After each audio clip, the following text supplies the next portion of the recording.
কুমিল্লায় চট্টগ্রামমুখী একটি ট্রেনের সঙ্গে সংঘর্ষে যাত্রীবাহী একটি বাস দুমড়ে মুচড়ে গিয়ে অন্তত ১২ জন নিহত হয়েছেন।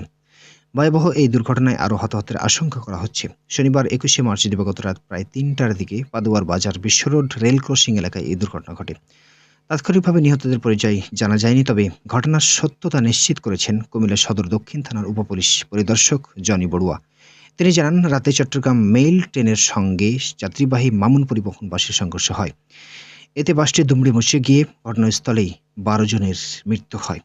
দুর্ঘটনার পরপরই সদর দক্ষিণ থানা পুলিশ, হাইওয়ে পুলিশ এবং ফায়ার সার্ভিসের সদস্যরা দ্রুত ঘটনাস্থলে পৌঁছে উদ্ধার কার্যক্রম শুরু করেন। এ বিষয়ে কুমিল্লা ফায়ার সার্ভিসের উপসহকারী পরিচালক মোহাম্মদ ইদ্রিস জানান, মামুন পরিবহন এর বাসটি গাইবান্ধা ও চাঁপাইনবাবগঞ্জ হয়ে নোয়াখালী যাচ্ছিল।